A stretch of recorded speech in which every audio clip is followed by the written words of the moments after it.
Bismillahirrahmanirrahim. Bismillahirrahmanirrahim.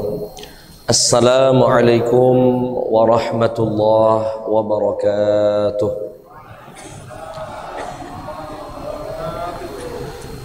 Alhamdulillahi rabbil alamin.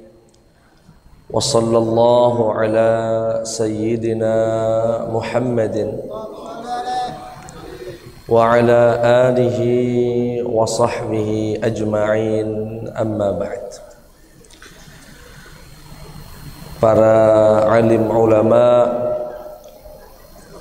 tokoh masyarakat, wabil khusus Imam Masjid Agung Salihin dan juga imam-imam pengganti, dan yang juga wabil khusus ketua masjid yang saat ini diwakilkan oleh wakil ketua pengurus Masjid Agung Salihin, hadirin dan hadirat yang dimuliakan Allah Subhanahu wa taala. Ini jamaah saya ini, Pak. Saya bawa dari Palembang. Banyak nian. Aduh 50 kali. Pertanyaannya, jamaah kita Masjid Agung ini mana? Yang di belakang tuh maju, yang muda-muda. Yang sana nah, maju sini. Yo, jangan. Yang ini budak-budak siapa? Belakang itu. Maju sini. Oh, Mas kalah sama dari Palembang ini. Yo, maju. Biar berkah, ayo maju. Kalau yang sepuh-sepuh enggak apa-apa nyender. Biar lama dengar pengajiannya. Baik.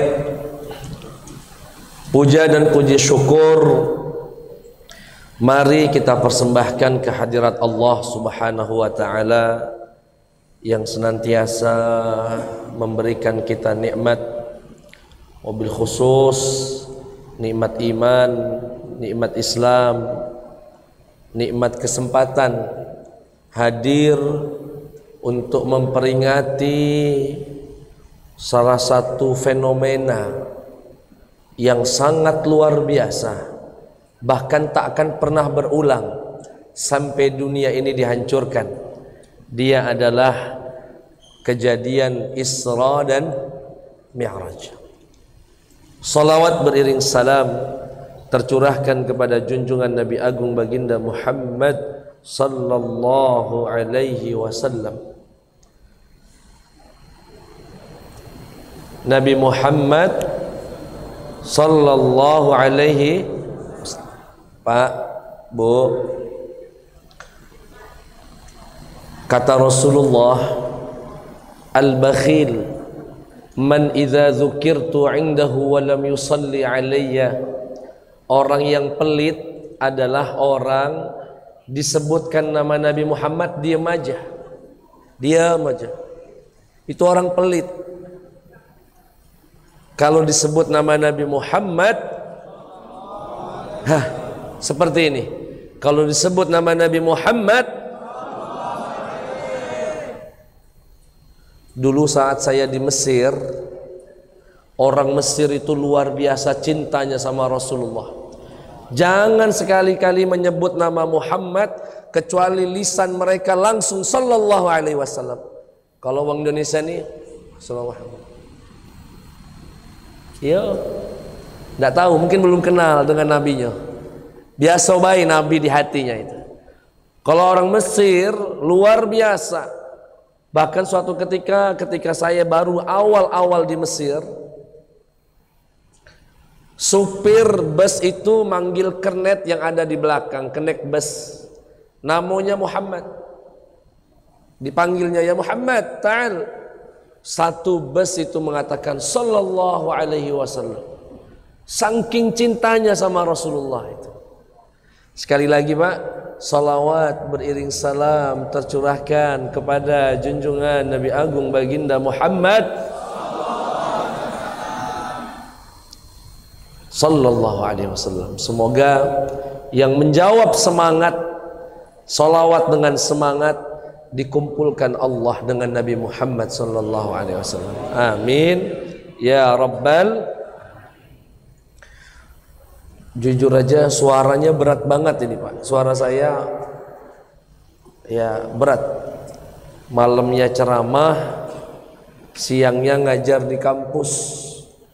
Terus ini ceramah kampus, sehingga mohon maaf jika tidak menggebu-gebu ya, tapi semoga tidak mengurangi hikmah dari diadakannya peringatan Isra dan Mi'raj. Bapak Ibu yang dimuliakan Allah Subhanahu wa taala, Isra dan Mi'raj pada intinya membawa suatu perintah yang sangat spesial. Perintah yang tak pernah berulang. Bahkan sampai dunia ini diselesaikan Allah, sampai hari kiamat kejadian ini nggak mungkin berulang. Saking dahsyatnya Allah mengawali ayatnya dengan Subhana, Maha Suci Allah. Apa inti dari Isra Mi'raj? Intinya adalah membawa perintah salat lima waktu. Sudah hampir 1444 tahun lamanya. Kita sekarang Hijriah ini 1443. Sedangkan Isra Mi'raj itu sebelum 1 tahun sebelum hijrah. Jadi kurang lebih 1444 tahun yang lalu kejadian itu terjadi, dialami oleh baginda Muhammad sallallahu alaihi wasallam untuk menjemput suatu perintah yang luar biasa. Ia adalah perintah salat 5 waktu. Dan pada kesempatan kali ini kita akan membahas apa spesialnya salat 5 waktu. Apa dia keutamaan, kekhususan yang Allah berikan atau Allah letakkan pada salat 5 waktu. Yang pertama, salat 5 waktu adalah satu-satunya ibadah yang dikumandangkan azan. Ndak kate puasa, ndak ada. Ndak ada juga azan apa untuk haji Bapak Ibu, haji nggak ada. Zakat juga demikian, tidak ada. Dari Allah dan Rasulnya mensyariatkan bagaimana cara memanggil orang untuk bayar zakat, tidak ada. Tapi untuk salat 5 waktu Allah syariatkan yang namanya azan, yang baru-baru ini menjadi sesuatu yang cukup viral. Aduh, katanya yang menyamakan azan dengan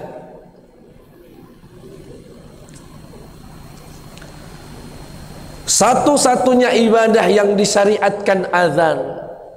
Dan azannya tidak cuma sekali, bahkan 5 kali. Dan azan itu kata Rasulullah sallallahu alaihi wasallam tidaklah dikumandangkan azan kemudian didengar oleh manusia, didengar oleh jin, didengar oleh malaikat, didengar oleh sesuatu apapun, kecuali yang mendengar itu akan menjadi saksi pada hari kiamat. Luar biasa. Azan yang dikatakan Rasulullah, jika setan mendengarnya, kana lahu durat, akan lari terbirit-birit sampai terkentut-kentut. Makanya kalau ada wong kesurupan, kemudian dikumandangkan azan, biasanya sadar karena setannya lari. Azannya selesai, balik lagi. Azannya selesai, balik lagi. Jadi sebetulnya yang bising dengan azan, ya mirip-mirip dengan, aku tidak ngomong ya, aku PNS di UIN, bahaya kage. Kata Rasulullah, jika dikumandangkan azan, lari setan terbirit-birit, kana lahu durat, sampai ia terkentut-kentut, lari menuju tempat yang tidak lagi terdengar azan. Makanya dalam mazhab Imam Syafi'i, orang walaupun sholat sendirian di kebun, di kantor, disyariatkan azan. Bukan untuk sekedar manggil orang sholat karena mungkin tak ada yang datang, tapi untuk mengusir setan. Untuk mengusir, agar sholatnya nantinya menjadi sholat yang khusyuk. Satu-satunya ibadah yang disyariatkan azan adalah sholat. Yang kedua, satu-satunya ibadah sholat ini, satu-satunya ibadah yang kata Rasulullah sallallahu alaihi wasallam, ta'kulun naru ibna adam illa atharas sujud, fa inna Allah qad harrama 'alan nari an ta'kula atharas sujud. Satu-satunya ibadah yang anggota tubuhnya yang digunakan untuk sujud tidak akan tersentuh api neraka. Pak, Bu, kata Rasulullah, anggota tubuh yang digunakan untuk sholat, untuk sujud, tidak akan tersentuh api neraka. Sehingga nanti ketika orang sudah masuk surga, sekelompok orang sudah masuk neraka, dan di antara yang masuk neraka adalah orang muslim, dan yang sudah masuk neraka itu pernah sholat. Ketika malaikat mau menjemputnya agar masuk ke dalam surga, malaikat bertanya, ya Rabb, bagaimana kami mengetahui orang itu layak masuk surga? Dia adalah seorang muslim, sehingga kami tidak salah ambil nanti yang kafir masuk neraka, masuk surga. Dikatakan kepada para malaikat, anggota tubuhnya yang digunakan untuk sujud masih utuh. Kata Imam An-Nawawi, yang dimaksud anggota tubuh yang tak tersentuh dengan api neraka adalah 7 anggota. Wajah, kedua telapak tangan 3, kedua lutut kita 5, dan kedua ujung jari jemari kaki kita 7 jadinya. 7 anggota itulah yang tak akan pernah tersentuh api neraka, dan dia yang tersisa, sehingga para malaikat saat mau menjemput orang muslim yang mampir ke neraka, dilihat wajahnya masih ada, ini dia pernah sujud sama Allah, masuklah ke dalam surga. Luar biasa, Pak. Jadi bapak sujud itu telapak tangan nempel tempat sujud, wajah dan hidung sampai ke sujud, kaki sampai ke sujud. Kakinya jangan terbang, Pak ya. Ada sebagian wong nih sholat, telapak kakinya ngangkat, tidak nyentuh lantai, kaget kesentuh api neraka itu, Pak. Tempelkanlah biar tidak tersentuh api neraka. Karena kata Rasulullah sallallahu alaihi wasallam, umirtu an asjuda ala sab'ati a'zum. Aku diperintahkan Rasulullah untuk sujud bertumpu pada 7 tulang. Apa saja 7 tulang itu? Tulang jidat, tulang 2 telapak tangan, kedua lutut kita, dan kedua ujung jari jemari kita. Dan wajib tertancap begini, Pak, kakinya. Nah, tidak boleh nempel mak ini be. apalagi terbang, batal sholatnya. Ionian ini. Kadang-kadang kita ini di sujud yang pertama mantep nian. Begitu duduk di antara dua sujud, kemudian nak sujud lagi, nah terbang sih kok, ngangkat sih kok. Itu tidak sah sholatnya. Kenapa? Karena sujud harus bertumpu pada 7 tulang. Kenapa? Berkahnya nanti insya Allah tidak akan tersentuh api neraka. Alhamdulillah. Itu yang kedua. Yang ketiga, salat adalah satu-satunya ibadah yang Allah perintahkan kita agar memerintahkan anak-anak kita salat. Puasa meski baik, tapi tidak ada perintah langsung dari Rasulullah, ajarkan anak-anakmu puasa, tidak ada. Ajarkan anak-anakmu naik haji, tidak ada. Ajarkan anak-anakmu zakat, tidak ada. Yang ada, muru auladakum bis salati wahum abna'u sab'i sinin. Perintahkanlah anak-anakmu salat saat mereka berumur 7 tahun. Wadribuhum 'alaiha wahum abna'u 'ashrin wa farriqu bainahum fil madaji'. Dan silahkan dipukul anaknya, pukul sayang, bukan pukul marah, saat mereka berumur 10 tahun. Berumur berapa Pak? Bu, mungkin ada yang bertanya, Ustadz, aku ini tidak kurang-kurang nian Ustadz, nyuruh anak sholat tapi memang susah nian. Apalagi yang bujang ini Ustadz, subuhnya kesiangan, sholatnya ditunda-tunda terus, bahkan kadang tidak sholat. Oh Pak, tugas kita hanya memerintahkan anak sholat tidak sholat, itu bukan di tangan bapak dan ibu.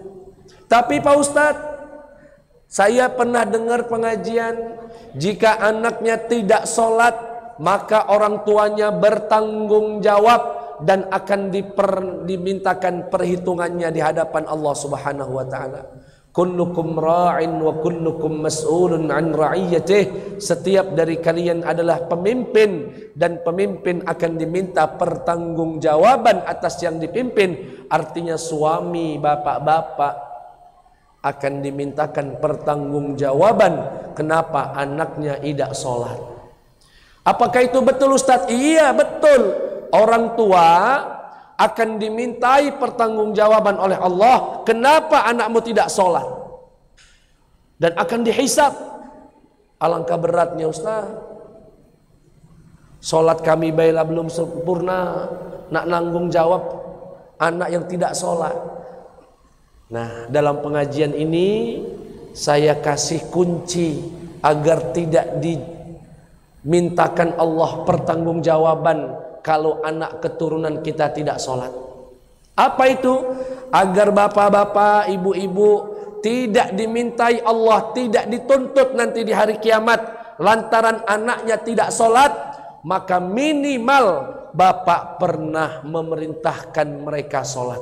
Cukup untuk menggugurkan kewajiban. Kenapa? Andaikan Allah tanya, hei fulan, kenapa anakmu kau biarkan tidak sujud kepadaku? Ya Rabb, aku sudah perintahkan mereka, tetapi hidayah bukan di tanganku. Aku hanyalah manusia, bisa mengajak, bisa memerintah. Dengan demikian insya Allah bapak-bapak, ibu-ibu gugur dari kewajiban dan tanggung jawab nanti di akhirat. Yang belum pernah merintahkan segera pulang dari sini, ajak anaknya sholat. Tidak mau, ya tidak apa-apa, bukan tanggungan kita. Hidayah di tangan Allah Subhanahu wa ta'ala. Pak, Bu, sambil diminum Pak ya.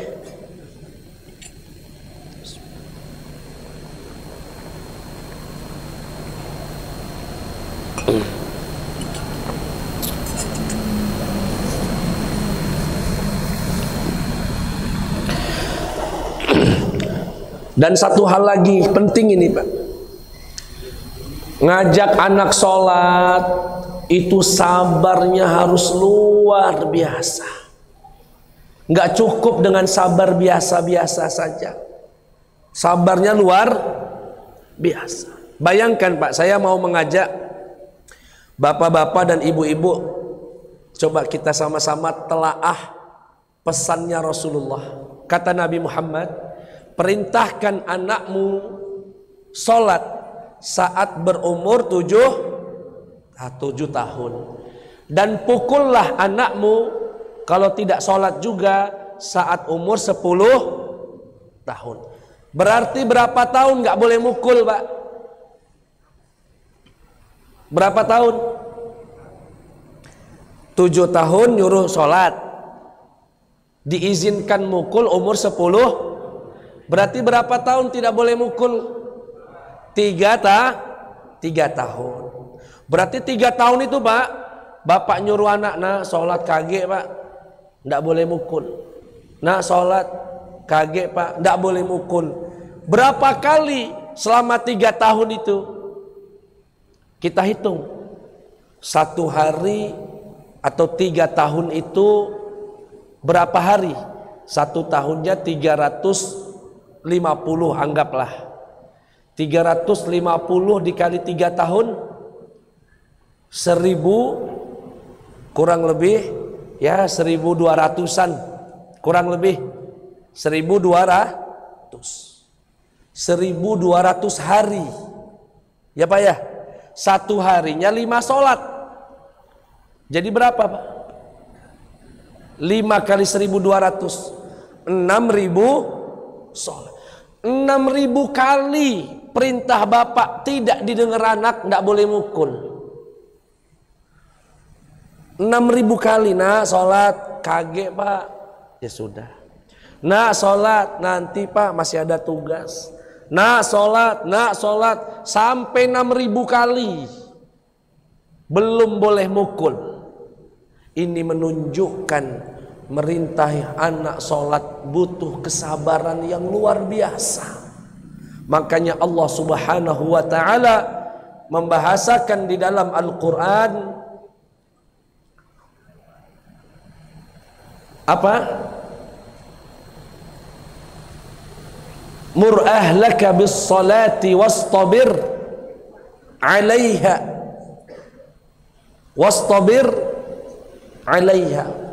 Bedanya wastabir sama wasbir. Wasbir sabar biasa baik. Wastabir sabar nian. 6000 ucapan bapak, omongan bapak, ibu ndak didengar anak, kata Rasulullah ndak boleh dipukul. Sabar nian itu kan. Jadi bapak ibu yang baru merintah 5-7 kali belum Pak, kaget. Tapi minimal kalau kita sudah memerintahkan anak sholat, itu sudah menggugurkan tanggung jawab kita di hadapan Allah. Karena ngeri nian Pak, kalau ada orang tua tak pernah sekalipun memerintahkan anaknya sholat, maka dia bertanggung jawab di hadapan Allah akan tidak sholat anaknya tersebut. Na'udzubillahi min dzalik. Sholat merupakan ibadah yang satu-satunya Rasulullah perintahkan agar anak kita untuk sholat. Bahkan sholat pun satu-satunya ibadah yang kita diajarkan Allah untuk berdoa agar keturunan kita juga sholat. Rabbi ja'alni muqimas salati wa min dzurriyyati ya Rabb. Jadikan saya dan anak keturunan saya adalah orang-orang yang mendirikan salat. Dakate dalam Al-Quran, ya Allah jadikan saya dan anak keturunan saya para haji dan hajah. Tidak ada. Ya Allah jadikan saya dan keturunan-keturunan saya menjadi orang yang membayar zakat. Tidak ada. Yang ada, Rabbi ja'alni muqimas salati wa min dzurriyyati Rabbana wa taqabbal doa. Satu-satunya ibadah yang Allah langsung yang mengajarkan kita doa agar anak-anak kita bisa menegakkan sholat 5 waktu.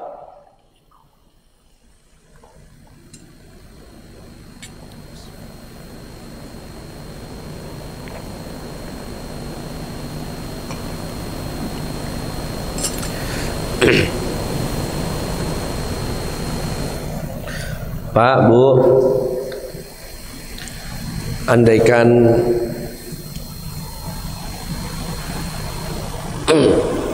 tausiah saya ini tidak pacak dicatat, tidak pacak diingat, bahkan tidak bisa dipahami, tidak apa-apa. Yang penting masjid ini makin ramai habis Isra Mi'raj. Intinya Isra Mi'raj apa, Pak? Membuat orang yang tidak sholat, sholat. Yang sudah sholat, istiqomah, sholat. Intinya itu. Ini dana keluar banyak buat snack. Bapak meluangkan waktu, pengurus pikiran sampai jemput saya ke Palembang. Ya, tujuannya satu, biar masjid ini jadi lebih ramai lagi, lebih makmur lagi. Kita yang sudah sholat lebih nikmat lagi melaksanakan sholat. Insya Allah.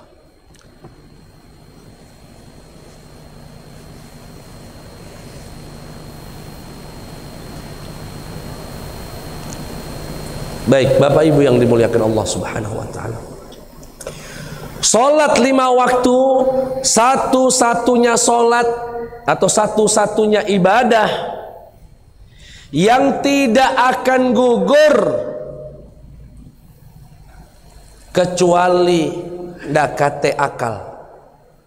Kecuali apa, Pak? Ndak kate. Bapak kaya wajib sholat, bapak miskin wajib sholat, bapak sehat wajib sholat, bapak sakit wajib sholat, bapak mukim, ibu mukimah wajib sholat, bapak musafir, ibu musafirah wajib sholat. Satu-satunya ibadah yang tidak akan gugur kecuali sudah hilang akal. Kalau haji gugur, bapak nggak mampu gugur. Zakat, bapak ibu hartanya tidak sampai nisab gugur. Puasa bulan Ramadan, bukan bulan Ramadan gugur, nggak ada kewajiban puasa.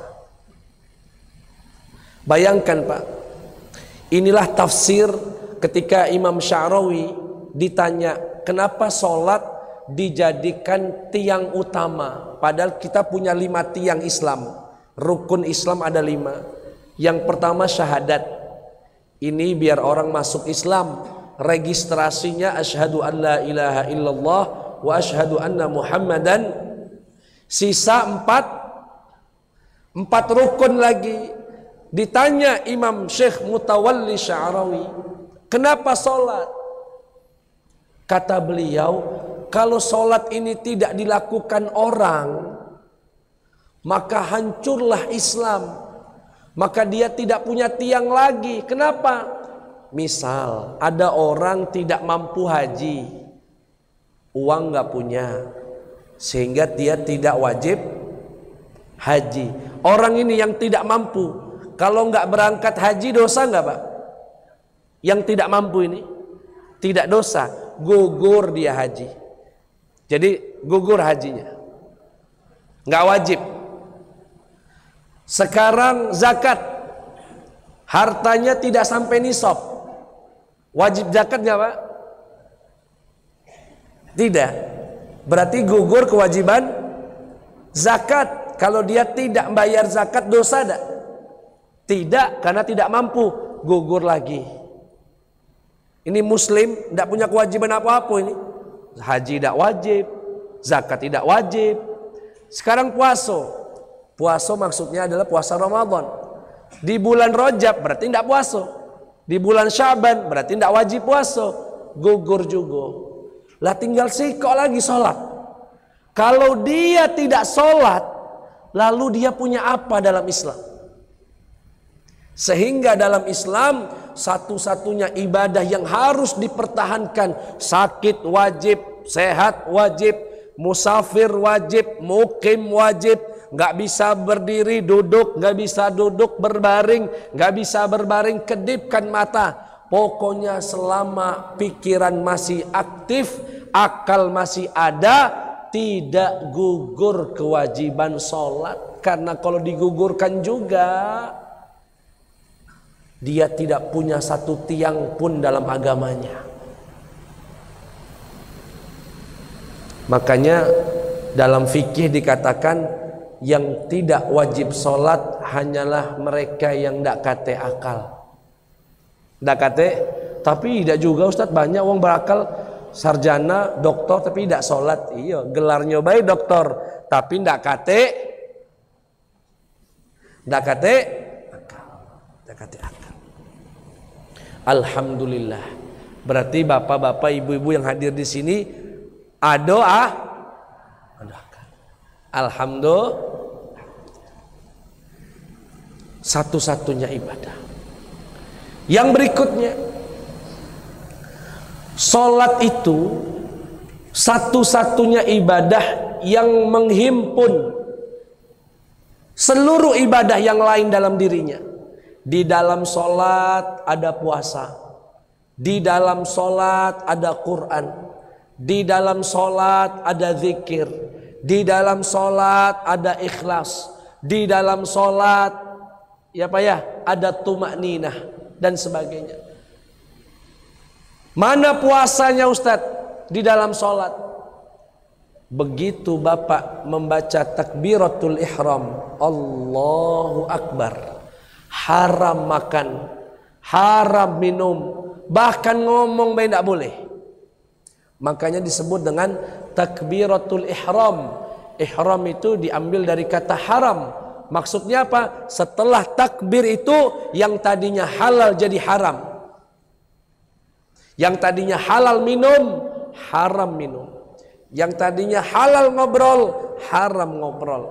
Di dalam sholat ada unsur puasa. Di dalam sholat ada Quran. Bahkan tidak sembarang Quran. Ummul kitab, Fatihatul kitab. Dia adalah suratul Fatihah. Di dalam solat ada zikir. Di dalam solat ada ikhlas. Di dalam solat bahkan tidak boleh saling iri. Tidak boleh saling iri. Harus sama-sama. Wong sebelah ruku ya kita ruku. Jangan karena iri dia wong kayo. Rukuknya cepat, aku nak lama baik. Tidak bisa. Tidak boleh iri.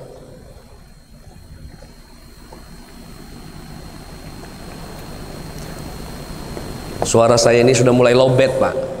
Iya.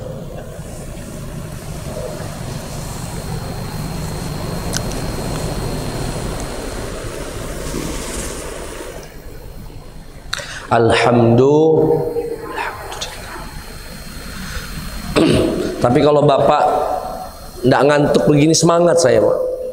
Kalau yang duduknya lah dekat ustadznya maini-maini, nah.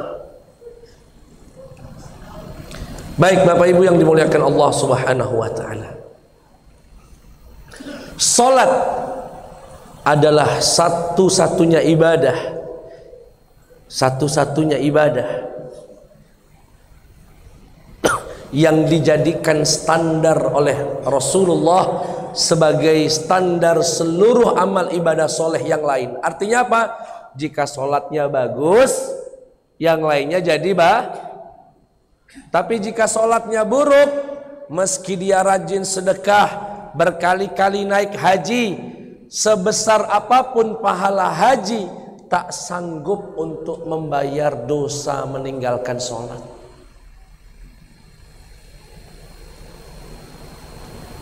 Bapak naik haji, wah Ustaz, naik haji lah banyak. Oh enggak, Rasulullah bersabda, inna awwala ma yuhasabu bihil abdu min amalihi as-salah, fa idza saduhat faqad aflaha wa anjah, wa idza fasadat waqad khaba wa khasir. Yang pertama kali akan Allah tanya ketika berjumpa dengan Allah di yaumil hisab, bukan ditanya berapa kali kamu sudah haji, enggak, berapa kali kamu sudah sedekah, tidak, berapa tahun kamu melakukan ibadah puasa, tidak. Yang ditanya bagaimana sholat 5 waktumu. Ya Rabb, alhamdulillah aku sholat 5 waktu ya Allah, walaupun ku sadar banyak kekurangan. Faqad aflaha wa anjah, bahagia orang ini, bahagia dan bahagialah orang ini. Wa idza fasadat, tapi jika ya Allah aku sholatnya Idul Fitri, Idul Adha, habis gitu Pak. Saya sedikit cerita ini, mungkin kenapa saya ceritakan, dan mungkin di beberapa pengajian saya ceritakan obrolan antara Haji Roma Irama dengan pelawak Sule. Kenal Pak ya Sule ya? Jadi saat itu ngobrol berdua begini, podcast istilahnya. Kata Haji Roma Irama, Sule, kamu sudah siap mati belum? Ya sambil apa itu wong kita tuh agak selengean itu namanya pelawak. Siaplah Pak Haji, namanya juga lah takdir Pak Haji. Kapan baik nak dijemput Allah, dijemputlah kita nih. Kata Sule, siap mati. Haji Roma Irama kembali bertanya, memang kamu sudah sholat 5 waktu?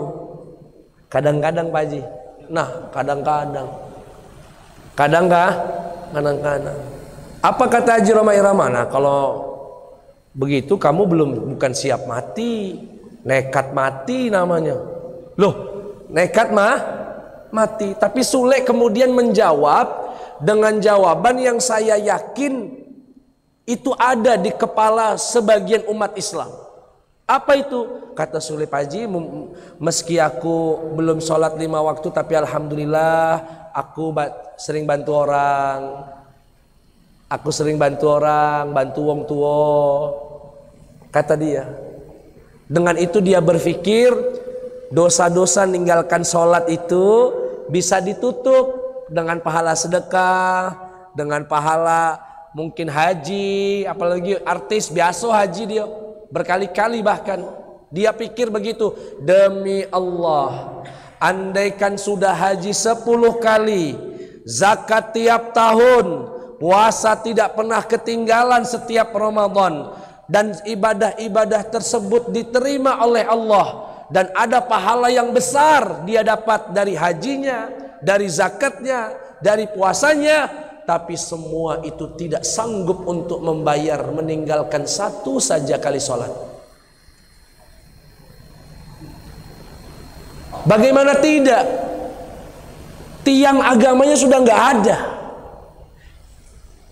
Persis Pak, Bapak punya rumah, tiang utamanya itulah ambruk, sudah tidak berdiri rumah itu. Bapak ke pasar beli jam dinding, beli cat, nak beli genteng, nak beli banyak, Bapak beli sampai di rumah. Nah, dekati rumahnya, tiangnya ambruk, percuma. Makanya sholat ini luar biasa sekali. Kata Rasulullah, al-Islamu ra'sul amri wa umuduhu shalah. Islam itu sumbernya, tiang utamanya adalah sholat. Jika ini ditinggalkan, hancur dia, nggak punya apa-apa lagi. Buat apa beli cat, tembok sudah tidak ada. Buat apa beli jam dinding besar, mahal, tapi tembok sudah tidak ada karena tiangnya sudah ambruk.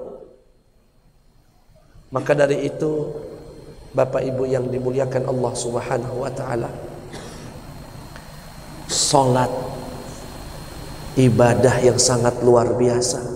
Dia dijadikan standar oleh Allah Subhanahu wa taala sebagai patokan untuk baik atau tidaknya amal soleh kita yang lain. Maka Bapak Ibu yang sudah istiqomah sholat 5 waktu, alhamdulillah, nikmat luar biasa. Jam berapa ini Pak? Cukup ya Pak ya? Cukup Pak, apa nambah? Tambah ya. Lah berapa tadi? 5. Baik Bapak Ibu yang doakan saya Pak, suaranya baca balik lagi yang semangat. Besok masih ada lagi. Semoga ya Allah. Salat 5 waktu Bapak Ibu yang dimuliakan oleh Allah Subhanahu wa taala adalah ibadah yang membuat Rasulullah tersenyum di akhir kehidupannya. Tersenyum, jadi dikisahkan dalam sirah nabawiyah, tepat di hari Senin 12 Rabiul Awal, hari di mana diwafatkannya baginda Muhammad sallallahu alaihi wasallam. Pada salat subuh tepatnya, Nabi Muhammad sudah meminta Abu Bakar menjadi imam salat subuh karena beliau sakit tak sanggup lagi ke masjid. Dikisahkan saat itu ketika para sahabat sedang berbaris memenuhi Masjid Nabawi penuh. Saat itu yang menjadi imam Sayyiduna Abu Bakar. Nabi Muhammad yang rumahnya di sebelah masjid membuka sitarah. Sitarah itu tirai yang menjadi pembatas antara masjid dengan kamarnya. Begitu dibuka, melihat sahabat sedang sholat subuh, Rasulullah memberikan senyum. Kata para sahabat, kitna nuftanan, kami hampir saja terfitnah, hampir saja membatalkan sholat kami, saking bahagianya melihat Rasulullah tersenyum. Artinya mereka sholat itu Pak, karena masjidnya di posisinya agak depan, agak terjingok bukaan tirai Rasulullah berbunyi, sahabat melihat Rasulullah tersenyum. Kata, kami hampir saja membatalkan sholat kami, saking bahagianya. Dan saking bahagianya melihat Rasulullah tersenyum, karena itu tanda kalau Rasulullah akan sembuh. Begitu senyum Rasulullah, ditutup lagi tirai itu. Rupanya itu adalah senyum perpisahan. Senyum perpisahan, senyum terakhirnya baginda Muhammad sallallahu alaihi wasallam. Kata Syekh Ramadan Al-Buti, kata beliau seakan Rasulullah ingin berkata dengan senyumnya itu, ya Allah, Engkau mengutus aku dalam keadaan mereka menyembah batu. Mereka saling berperang, saling bermusuh-musuhan. Tak satu pun di antara mereka yang menyembahmu. Dan sekarang ya Rabb, hari di mana Engkau akan mengambil ruhku, akan mengangkat aku, kutinggalkan mereka sudah satu, sudah berjamaah, sudah tidak saling bermusuh-musuhan, dan kutinggalkan mereka dalam keadaan sholat sujud hanya kepadamu. Seakan beliau ingin, ya umatku, tolong sampaikan kepada generasi setelahmu, jaga betul sholat yang telah membuatku bahagia ini. Sampaikan kepada generasi untuk terus meramaikan rumah Allah, sholat di masjid, karena itulah yang membuatku bahagia di akhir kehidupanku. Luar biasa. Sholat 5 waktu, alhamdulillah. Siapa menyangka Islam, sholat ditegakkan di kayu agung ini. Jika kita bayangkan 10.000 kilometer dari kota Mekah Al-Mukarramah, sampai juga dakwahnya baginda Muhammad sallallahu alaihi wasallam, bahkan kita masih semangat untuk memperingatinya. Tapi Pak Ustadz katanya tidak boleh memperingati, ya tidak apa-apa. Yang tidak memperingati yang penting sholat. Daripada memperingati tidak sholat, ya Pak ya. Tapi lebih bagus lagi lah sholat memperingati pula. Biar semarak, biar tanggal merahnya masih ada. Kalau tidak ada lagi yang memperingati Isra Mi'raj, tanggal merah nak dihitam ke. Sudah jadinya apa? Negara ini kegiatan tanggal merahnya buat agama lain baik. Itu usahanya para ulama Pak. Perjuangan para ulama. Biar umat ini ingat sholat, dibuat libur Isra Mi'raj. Biar ingat dengan Nabi Muhammad, dibuat libur Maulid Nabi. Biar ingat tahu 1 Muharram, tidak saja 1 Masehi, dibuat libur 1 Muharram. Perjuangan ulama Pak. Di saat orang non muslim juga berjuang untuk memerahkan tanggal-tanggal di kalender kita. Kitanya nak ngitem ke lagi. Jangan ya Pak ya. Kita tetap merahkan. Bila perlu kita tambah lagi. Kita tambah lagi. Alhamdulillah. Semoga kita bisa dengan sholat kita membuat baginda Muhammad tersenyum bahagia. Alhamdulillah. Bapak Ibu yang dimuliakan Allah Subhanahu wa ta'ala.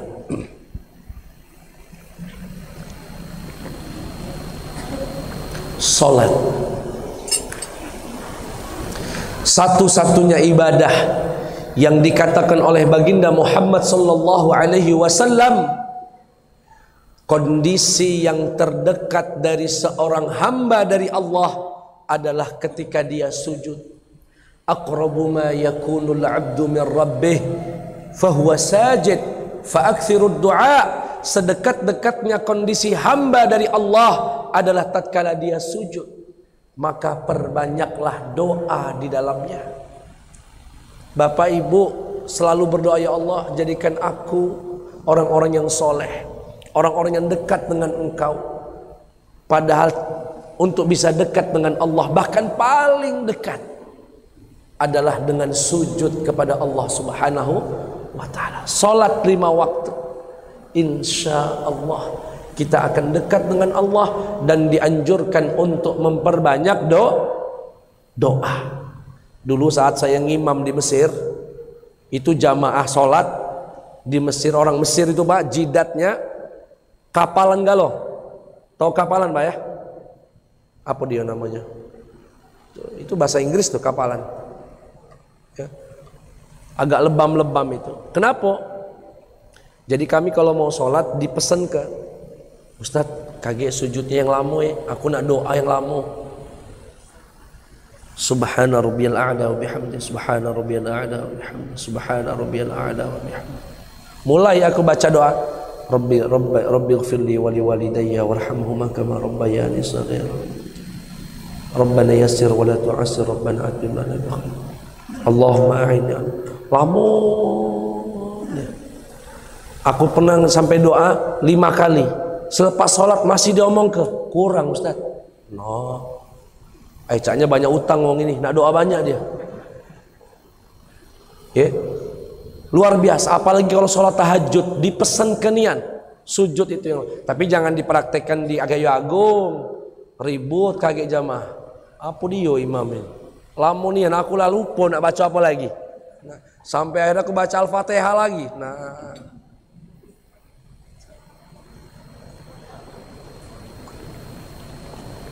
Bapak Ibu yang dimuliakan Allah, saya kira cukup Pak ya. Sudah mengasah Pak. Alhamdulillah. Butuh istirahat kelihatannya. Tapi alhamdulillah saya senang saya bisa silaturahim dengan jamaah Masjid Agung Salihin. Tidak terbayang sebelumnya ya bisa ke sini dan bisa bertemu dengan orang-orang soleh yang meramaikan masjid Allah, orang-orang solehin. Alhamdulillah. Semoga masjid ini terus makmur ya. Tapi biasanya kalau masjid besar seperti ini beragam wongnya. Biasanya namanya masjid tengah kota, pasti beragam. Ada jamaah tablik biasanya, ada salapinya, ada aswajanyo, ada wong lamonyo, ada wong barunya. Nah, silahkan itu, semoga tidak merusak persatuan kita. Masjid ini tempat kita nyari tenang, Pak. Kita ini hidup nggak keluar dari 4 tempat, Pak. Nggak di tempat kerja, di rumah, di jalan, di masjid. Di tempat kerja susah nak tenang, tekanan banyak. Nak di jalan ndak susah tenang, banyak klakson. Nak di rumah susah tenang, anak nangis. Satu-satunya tempat untuk mencari ketenangan adalah rumah Allah. Sampai rumah Allah ribut pula. Nah, tidak teguran. Jangan. Insya Allah setiap dari kita bisa menghilangkan ego-ego itu demi persatuan kita umat Islam. Biar lebih khusyuk, biar lebih tenang lagi, nikmat ibadahnya tidak gelisah. Itu saja. Saya tutup dengan langsung doa saja. Atau ada doa yang lain? Ya. Saya tutup dengan doa kafaratul majlis. Subhanakallahumma wa bihamdika asyhadu an la ilaha illa anta astaghfiruka wa atubu ilaik. Mohon maaf atas segala kekurangan, kepada Allah mohon ampun. Wassalamualaikum warahmatullahi wabarakatuh.